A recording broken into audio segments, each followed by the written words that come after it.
What's going on, YouTube? Today it's light out. I think it's like 1 p.m. or so. So it's not too cold. And with that being said, we're going to take advantage of these conditions. And what we're going to do is we're going to pull this horrific D series out of this car and assess the condition of the frame rails and any other part of the body to see if this car truly is savable. As I've mentioned before, this area right here does look very sketchy. It does look like this was in an accident of some sort. But if the frame rails are tweaked, it kind of changes the outlook on this car, makes it more of a parts car than a race car for volunteers. But we're gonna try and start pulling this motor. I think what I'm gonna do first is I'm going to unbolt that horrific looking manifold and then try and get the cylinder head off of the car. I might also work with getting the fuel filter off or the booster off, but I'm basically going to go through and I'm going to try and see how good or how bad the frame rails are. Okay, so here's what we got off so far. So these little reservoirs and stuff, they're good to sell on eBay for like 35 bucks or so. Take out shipping and all that stuff, you might make $20. It's worthwhile keeping around. It's some small cash, petty cash. That's going to get thrown out. That's probably going to get thrown out. That was the cheap Chinese grill that they put on this car. Let's see. So this is the bumper support. Now, these welds do not look factory. Not at all. And there's some damage here and some damage here. So front end collision on both sides somehow. This is our radiator support. So see how it's bent up like that? Chinese and eBay radiator supports do not like being jacked up on, and someone, and also me, someone and myself decided to try and jack this car up from here, and it bent. But it looks like the car previously belonged to a Boy Scout because there's this monstrosity of a knot going on. I'm gonna get that off. But yeah, it looks like it was repaired before. You see these nasty welds here. It's all rusting through. So somebody got in here, they put on an aftermarket radiator support. As you can see, it bent because aftermarket radiator supports are garbage. And then they put a Boy Scout knot on the car and a keep hating sticker on the back of it. So it doesn't look like the owner of this car was too bright, but that's okay because I'm just bright enough to fix some things. I'm still not that bright either. But so I guess what we have to do is we have to basically find the spot welds for this radiator support so we can drill it off, and then we will be able to pull off this upper part of the radiator support as well, and we should be able to get a better look at the frame rails. You can see that frame rail looks pretty straight. Looks like it's pretty good over here, so it's promising. This frame rail as well also looks pretty straight. The only downside is there is some damage down here to where the tow hook thing mounts. So that's gonna need to get straightened out if this car is ever going to get a splitter on it. But the good news is I think these frame rails are straight. I think this car might be able to be saved. So we're just gonna keep cutting bit by bit, and I might break out the Sawzall just because I love destruction and terror, and Sawzall this off, Sawzall this off, so I can just get better access to the spot welds and not have to worry about anything in my way. Anyway, I'm gonna keep going. Okay, so this is what happens when you get lazy and you don't want to fix a car the correct way. You just do this, okay? If you don't want to fix your car the correct way, this is what you do. Someone had a lot of fun hammering out this section of the body. Ideally, what you would do is you would drill out this section here, and you would drill out this section here, and you'd pull it, and then you'd be able to re-weld everything back on so that it's straight. Look, I mean, I know I'm not like a body guy. I'm not even really good at welding, but look at this. Look, I mean, dude, if you don't want to fix the car, don't fix the car. Do your research. The Google is free. When you weld, you have to be careful about corrosion, because not only are you welding two pieces of metal together that might have a crack this big, so water can get in there, especially with salt, accelerates the rate of corrosion, but also welds are more susceptible to rust for whatever reason. I'm also not a metallurgist, go figure, and you know, surprise, surprise. But I mean, it's just sad, right? I mean, like these golden era cars, people crash them and then they just do this botchery, you know. So this is part of the radiator support that I removed. We have rest of our trash over there.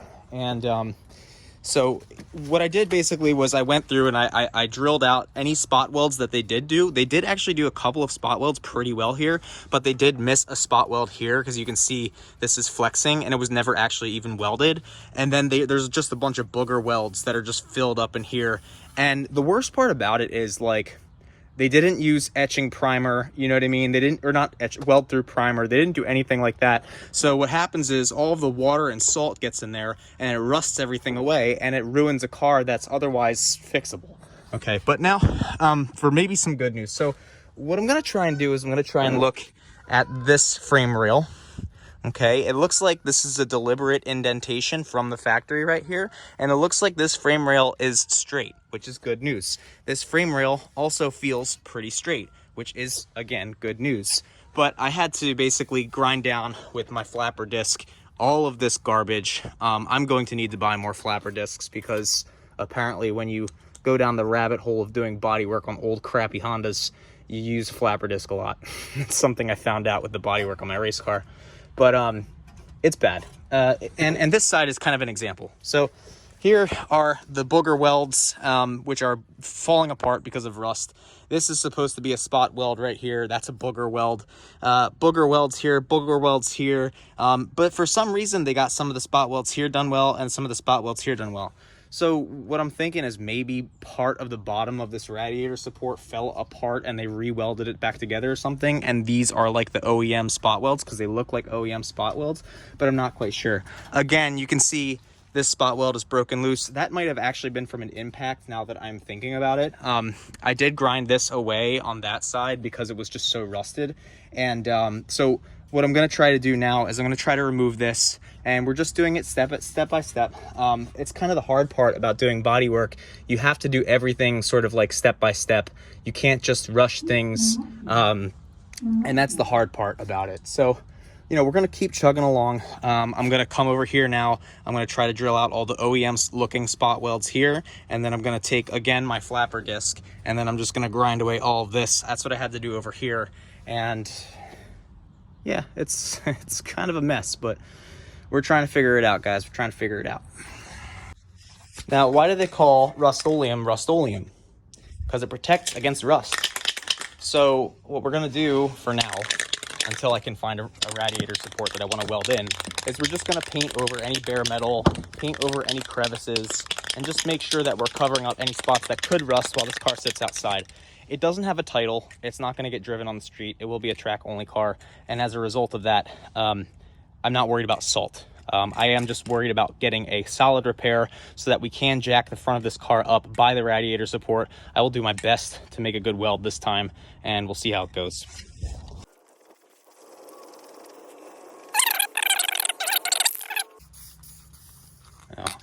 And the paint is done. All right, it's all removed. It's the last of it is over here. As you can see, previous owner's welds were less than good, and as a result of that, and as a result of this being a Connecticut car, those rusted through pretty good. So with that being said, I did get that front off. That's all covered up and cleaned of rust, and then the same goes over here. It's all cleaned up, and all the rust is removed. So what I'm likely going to do is take a break on this car and take some time to think on what I want to do here, because you can see this was welded on. It's very loose. This was welded on, and this Amazon light does this sometimes. It's really weird. It's like Darth Vader. Okay, yeah, that's useful, super useful. Thanks for that, Amazon. Anyway, yeah, so this was obviously welded on aftermarket. Looks like crap. This is all bad. And then one of the concerns I have is this mount structurally sound? Because the motor is sitting here and this is sitting here, and I'm like, ugh.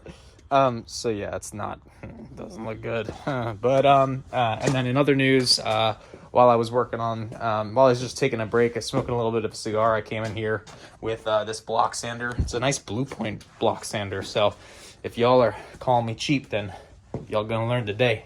But I took that sander, and so basically started sanding down the quarter panel so that it's nice and smooth.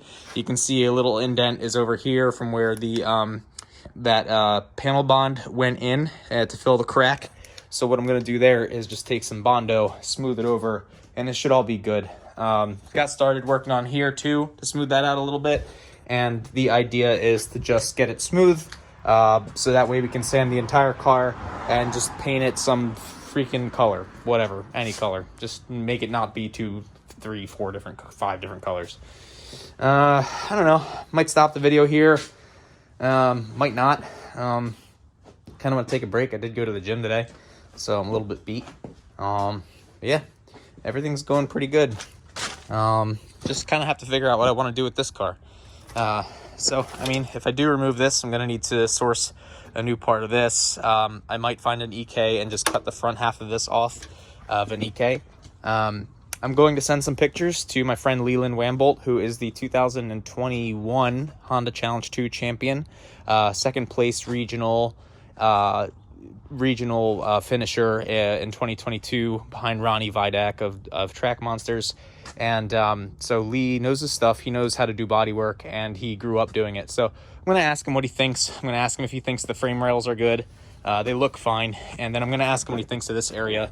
And I'm going to ask him, you know, I just want to basically get this car put together, make a sender out of it, and then be good from there. Meanwhile, you know, this is the first time I think that I'm filming this car in the daylight. And so what we're going to do now is we're going to go look at the interior of this car. Just want to show you guys what I have been doing for the sound removal, sound deadening. It's a little bit easier to see. Maybe not. Okay, maybe not at all. But yeah, so just trying to get all of the seam sealer and stuff off of the car. It's kind of a pain. Probably going to take out the dashboard as well, take out the HVAC system for the dash, and sell all of that stuff because that stuff is worth money. Don't really need it for a race car. It's nice to have for a race car, but don't really need it. And then this car also does not have windshield wipers. Again, don't really need it for a race car. You put some Windex on there, or whatever it's called. It's nice to have, but this is a sender, just a little sender, you know, sending it. It's what I do. Okay, but yeah, I think I am gonna go inside and wash up, maybe take a break. So thanks for watching.